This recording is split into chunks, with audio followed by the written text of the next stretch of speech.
会的公平正义。所以，司法不可以是政治工具，更重要的是，司法不可以是有权力的执政者打压在野党的工具。所以，司法应当遵守程序正义，司法应该以证据为基础来办案，而不是以编故事的方法来定罪。这是3月3日我前往法务部检察官评鉴委员会去申请评鉴本案检察官时讲的话。这个案件并没有在追求事实真相，现在变成是一个早已经写好的政治剧本在善后而已。在这场审判当中，证据法则被抛弃了，证词被选择性的采信了，程序正义荡然无存了。我们看到的不是一个法治国家的审判，而是一场政治操作下的司法表演。这个案子过程当中有太多的政治介入了。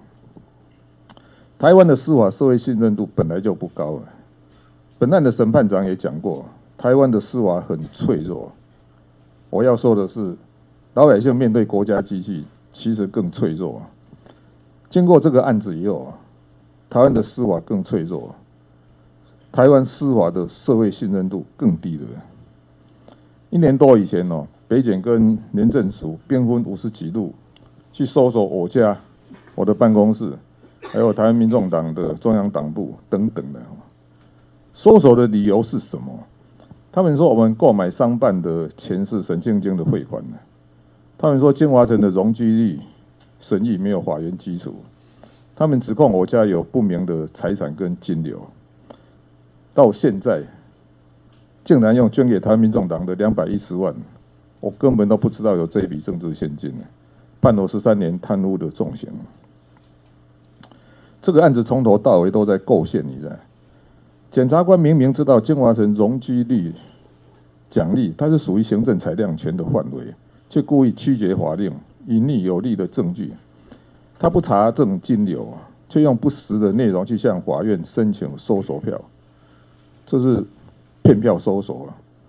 我不会图利，也不会贪污的。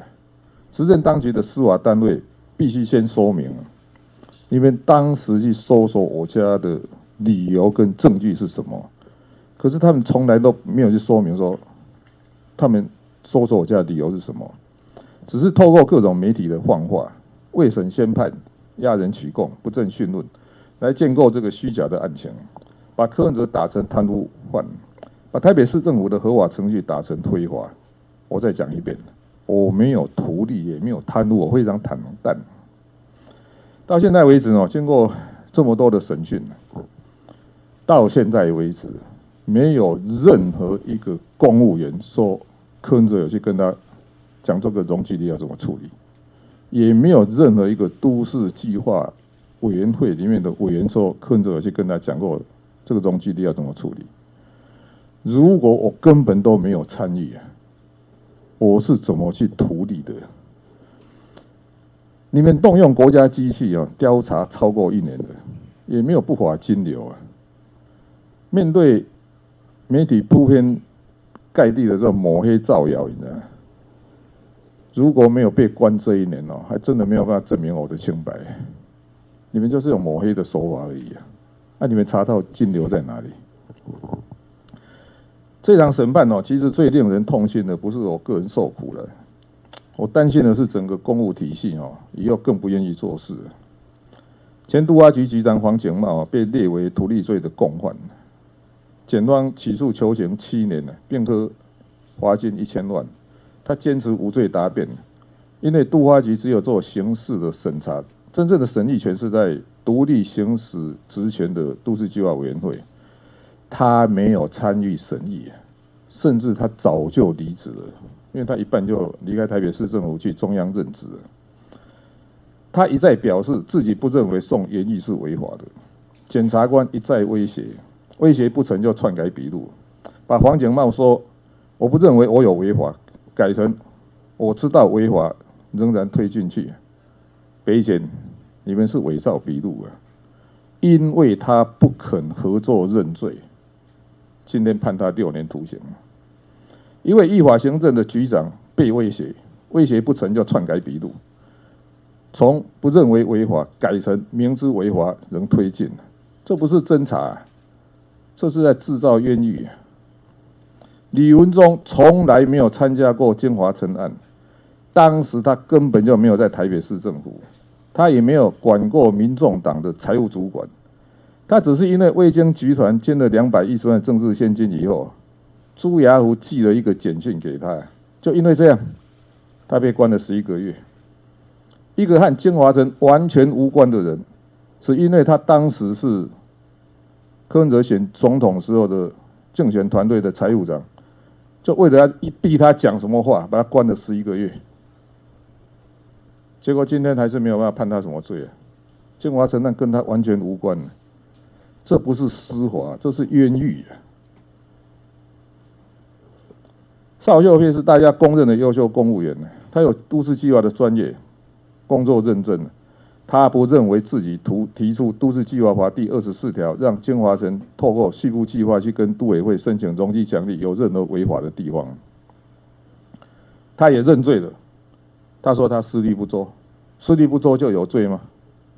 这是不堪压迫，被迫认罪的一位专业守法的公务员，只因为依法提出都市计划，然后就被迫要认罪。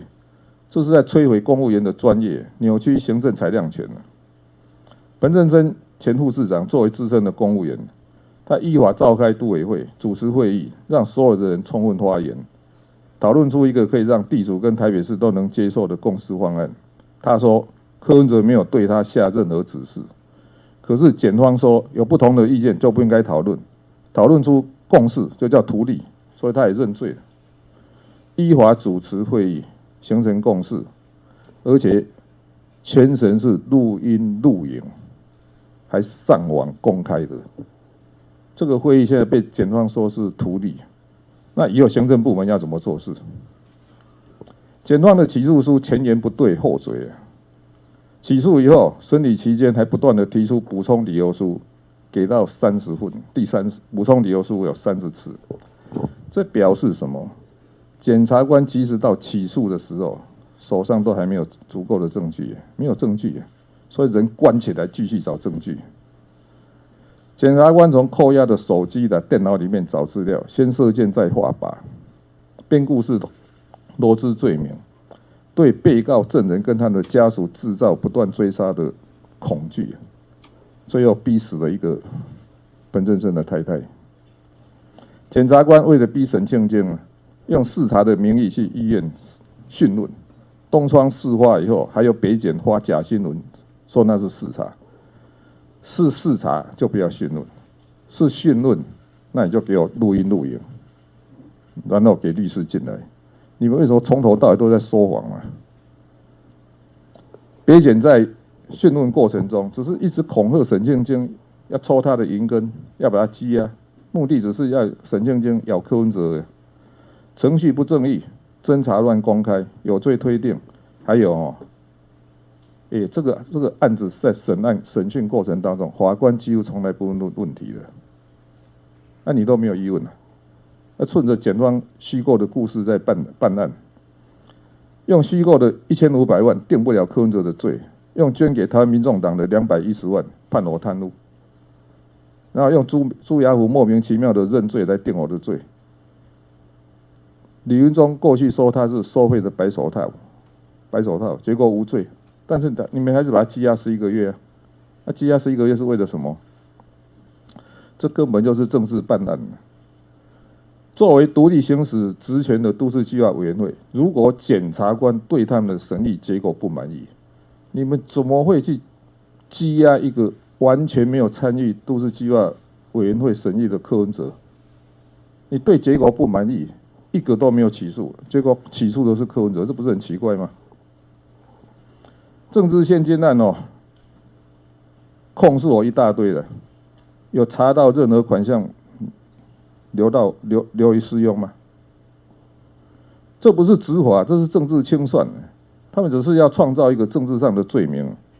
整套剧本从监察院2023年的纠正论，成为民进党在2024年总统大选的武器，结合了内政部、地检署、廉政署、靳新闻共同制造本案。程序正义是法治的基础，没有程序正义就没有实质正义。我们今天看到的是什么？有罪推定取代无罪推定，羁押逼供取代实质的证据，政治立场凌驾的程序正义。检察官可以违法不受约制，法官也不再坚守独立审判。崩坏的不是个案，是整个国家的司法信任。如果检察官的违法不是个别行为，而是集团性的纵容跟默许，那么受伤的将是最脆弱的人民。如果法官审理案情不是依据事实独立审判，而是尊重审级制度，然后以被告在羁押下失去任意性的自白当作证据，那么被告在起诉的那一天就已经失去了被公平审判的机会，整个司法面临的正当性的危机。如果一个国家可以用模糊的某实地来把人家起诉，如果可以把政治现金当作前金，然后推论说一定有后谢，然后没有任何后谢的证据，然后就可以把人家定罪。如果司法可以用扭曲的笔录来决定一个人的命运，如果今天被牺牲的是柯文哲，那么明天可能是任何一个台湾人了。此时此刻的台湾司法已经成了莫须有的代名词，这是台湾的危机啊！司法可以犯错，但是不可以没有良心呢。国家机器可以有权利，但是不可以没有界限呢。这场审判会在台湾的历史留下记录。如果司法改革有起点，那么就是此时此地、此刻了，不再是某时地。我再讲一遍，我没有图利，没有贪污，我非常坦荡，我自己晓得。你们用210万，我甚至都不知道的政治现金当作收贿，这根本就是抹黑。你们以为毁掉一个柯文哲，就可以为你们执政党扫除将来选举的障碍？我跟你讲哦，除了一个柯文哲，还有千千万万的小草。我们要阻止司法继续沉沦败坏，要阻止司法变成政治工具。这一场审判还不是结束，赖清德，我绝对不会投降。